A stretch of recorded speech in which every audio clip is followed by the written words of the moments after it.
Hi, I'm Ian. I graduated from Adelphi University with a degree in environmental studies, and I'm currently working in the Central Pine Barrens Commission. So, me and Ryan are interning at the Science and Stewardship Program at the Central Pine Barrens Joint Planning and Policy Commission. The Central Pine Barrens is a globally rare ecosystem that's located in eastern Long Island.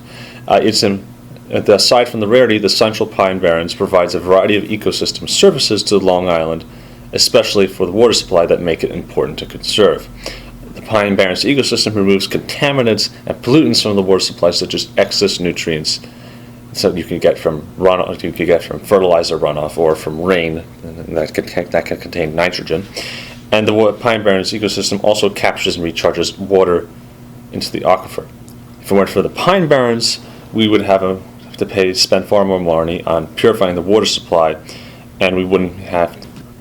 One way we are addressing invasive plants at the Commission is by going out into the field and hand pulling these invasives out. So we go out and we pull out caper spurge, we pull out mile-a-minute knapweed. Sometimes we have to take personal protective equipment into consideration for if the plants have certain dangers, such as caper spurge and it's the resin that irritates the skin like poison ivy.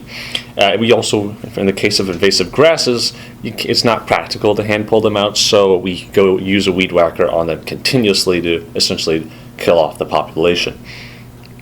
Also, certain invasive plants have flowers. What that means is they have seeds, and we have to bag them. The reason, if we didn't bag them, they would just release the seeds, even if they're pulled out, and keep the population growing in an area, and you would still have the problem. The whole goal of this effort is to prevent species spread and the loss of Pine Barrens diversity and ecosystem function. Hi, I'm Ryan. I'm a recent graduate from SUNY ESF in conservation biology, and I work in the Central Pine Barrens Commission. Most days, we search in forested areas for pine trees infested with southern pine beetle, an invasive beetle threatening the Central Pine Barrens. Since the Pine Barrens are important to the quality of our groundwater through their role of decontaminating rain and controlling runoff, it's important to protect these trees. When we find an infested tree, we mark it and establish a buffer zone around it. Another part of our internship involves taking part in the Empire State Native Pollinator Survey. Pollinating insects are in decline, and so it is our job to collect some in the field using nets and bee bowls, whose color attracts them and soapy water kills them. Pin them and send them to the New York Natural Heritage Program to help their research. While it's true that collecting the insects does kill them, the amount that most scientists collect is not enough to impact the population.